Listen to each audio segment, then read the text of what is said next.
Oh, stop it. I haven't even done anything yet. Actually, you know what? You can give me a little more Christmas cheer if you'd like. Juggernauts roasting on a human torch. How's everybody doing today, huh? Happy Hanukkah, Christmas, Kwanzaa, am I right? Yeah, inclusion is one of the 5 main keys here at the Disneyland Resort. Registered trademark. Who's ready for a holiday-themed tale full of Yuletide cheer? All right, who's ready to see Wolverine live and in the flesh? Yeah, I'd like that too, but he's not here today, so... Yeah, I know, you can feel free to boo him though and tag him in the comments. No, please, please. I know, everybody, I miss my boo too. At least he left this giant, well, actually it's kind of small actually, this tiny little yellow and blue gift under the tree. It's definitely smaller than I thought, but that's all right. It's the thought that matters, not the size that counts. Anywho, today I've got a very special holiday-themed tale of good and evil, filled with greed, gravestones, a very nice 4-poster bed, and a bunch of hideous mutants and spooky ghosts. Yeah, it's kind of a creepy choice for a holiday tale, huh? Probably should have done this one in October, but you know what? We're already all gathered here, except for Wolverine, and this is the specific story that they're paying me to do on the schedule, so let's get on with it, shall we? I guess today technically is Boxing Day, so I don't know, maybe he's shadow boxing a robot in 2011 or something. Well, for today's story, we travel back in time, all the way back to jolly old England for a dignified holiday tale written by Sir Mr. Charles Xavier Dickens. And it's brought to you by Disney Plus. Please cheer louder so they give me a Christmas bonus. Disney Plus! Oh, that's right, everybody. Disney Plus is paid to keep little old Storytime around for the holidays. Yeah, I know, the shtick is getting kind of tired, huh?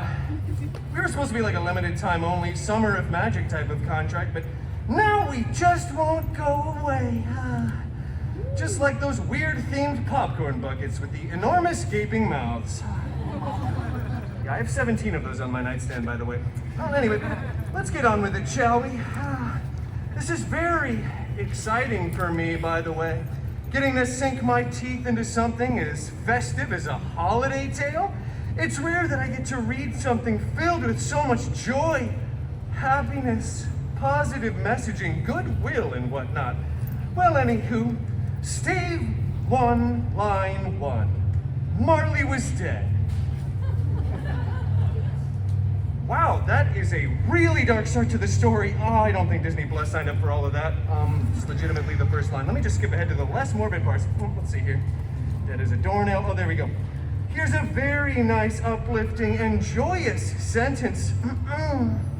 The meanest old curmudgeon in all of London town was a vile, ugly, hairy, smelly, prickly, miserly old brute by the name Loganizer Scrooge. Old Scroogey really did not like the holidays, let me tell you. I mean, clearly, because again, he's not here today. Always went around saying, bah humbug, bub. I don't know what that's supposed to mean either, child. But he did have a very handsome, charming, and funny, although a bit of an acquired taste, I will admit, employee by the name Wade Cratchit Poole. You see what I did there? Thank you, one child, for laughing at that pun. Well, poor old Wade, he just wanted to enjoy the holiday season and play in the snow, literally have a single day off in his entire career, but old Scroogey was always like, get back to work, Bob, and count me money, alright? Come on, alright? He was really not a nice mutant. And then I mentioned he was smelly, miserly, and somewhat Australian, weirdly. Well, anyway, because Loganezer was such a naughty little mutant, he was visited in the night by one of his apparently very dead partners. One of his ex-partners. He was an X-Men. Anyway, he tells him that he'll be visited in the night by 3 ghosts who will help fill him up with the Christmas spirit. This really troubles old Scroogey, who goes to sleep feeling very uneasy that night. Kind of like when you eat one too many chimichangas before beddy-bye time. Suddenly, a big bright light shone through his window. He sauntered over, just as furry and ugly as can be, ripped open the blinds and saw that it was none other than Johnny Storm, all flamey and bright.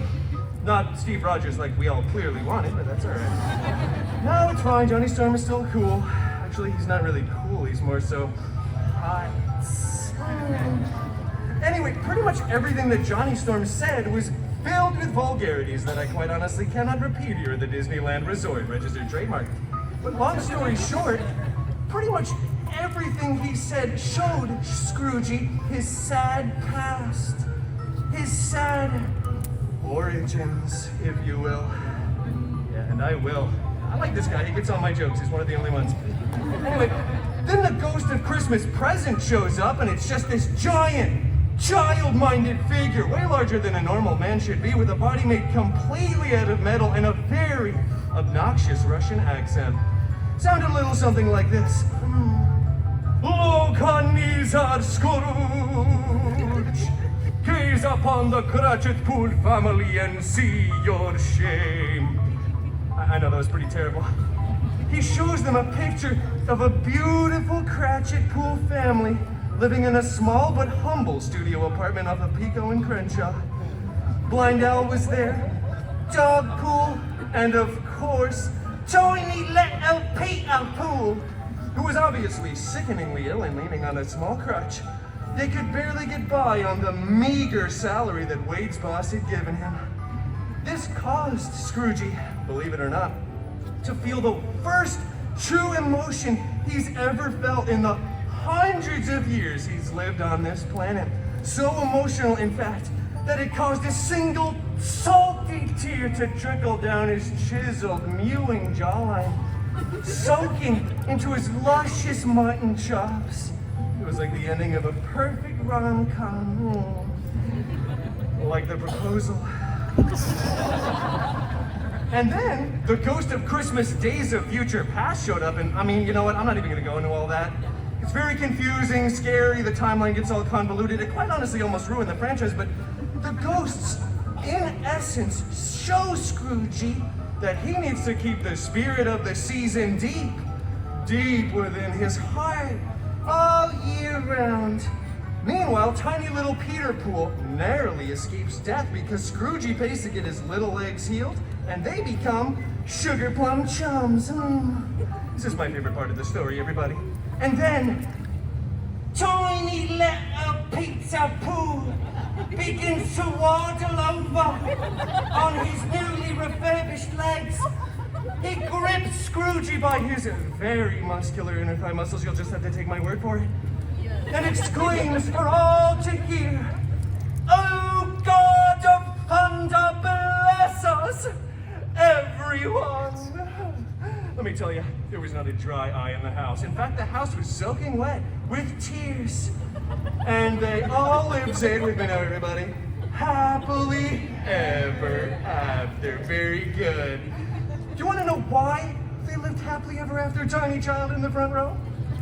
Because this story in particular has been rehashed and merchandised dozens of times over the years. It's what we like to call in the business, easy money. There you go, kid, you just made the nice list. You're welcome for the core memory. Well, thank you all for joining me. That's more than I could say to Wolvie, to this special holiday tale. And an even bigger thank you, no offense, to Disney Plus!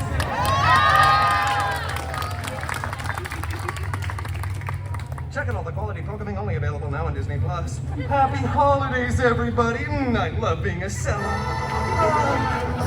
On Dasher, on Donner, on Dopander we ride.